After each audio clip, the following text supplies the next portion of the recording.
Hello, and Merry Christmas everyone.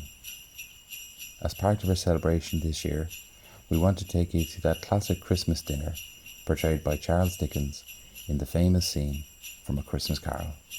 Here, Ebenezer Scrooge watches with the ghost of Christmas present as the Cratchit family sits down to roast goose and Christmas pudding.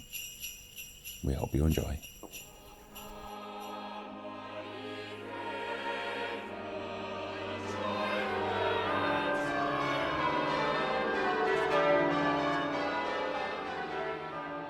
Master Peter and the two ubiquitous young Cratchits went to fetch the goose, with which they soon returned in high procession. Such a bustle ensured that you might have thought a goose the rarest of all birds, a feathered phenomenon, to which a black swan was a matter of course. And in truth, it was something very like it in that house. Miss Cratchit made the gravy, ready beforehand in a little saucepan, hissing hot. Master Peter mashed potatoes with incredible vigour.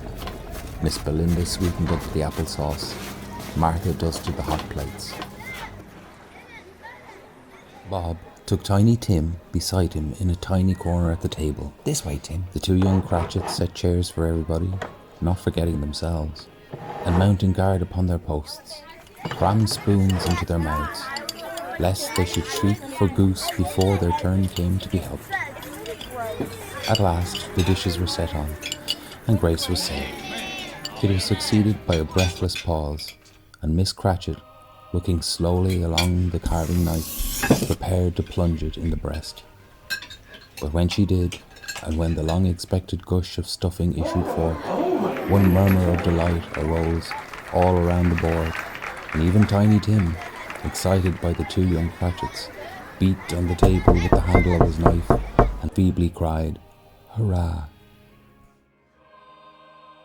There never was such a goose. Bob said he didn't believe there ever was such a goose cooked. Its tenderness and flavour, size and cheapness were the themes of universal admiration. Eked out by the applesauce and mashed potatoes, it was a sufficient dinner for the whole family. Indeed, as Miss Cratchit said with great delight, surveying one small atom of a bone upon the dish, they hadn't ate it all at last. Everyone had had enough, and the youngest Cratchits in particular were steeped in sage and onion to the eyeballs. But now, the plates being changed by Miss Belinda, Miss Cratchit left the room alone, too nervous to bear witness, to take the pudding up and bring it out. Suppose it should not be done enough.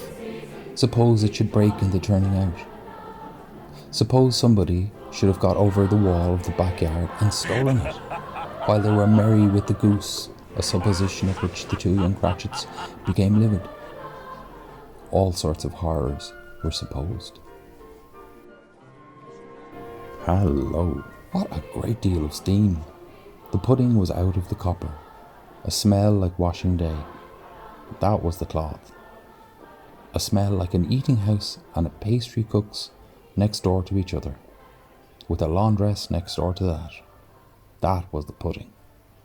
In half a minute, Miss Cratchit entered, flushed but smiling proudly, with the pudding, like a speckled cannonball, so hard and firm, blazing in half a quartern of ignited brandy, and bedight with Christmas holly stuck into the top.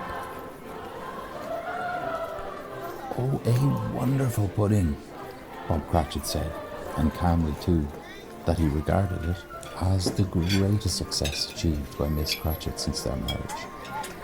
Miss Cratchit said that now the weight was off her mind, she would confess she had had her doubts about the quantity of flour.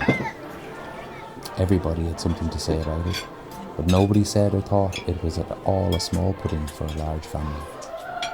It would have been flat heresy to do so. Any Cratchit would have blushed to hint at such a thing.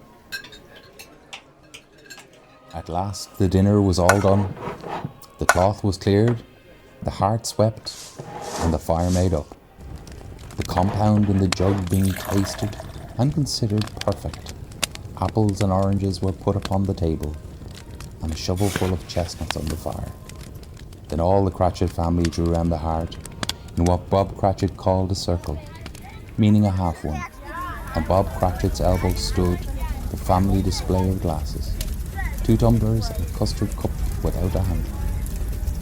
These held the hot stuff from the jug, however, as well as golden goblets would have done, and Bob served it out with gleaming looks, while the chestnuts on the fire sputtered and crackled noisily.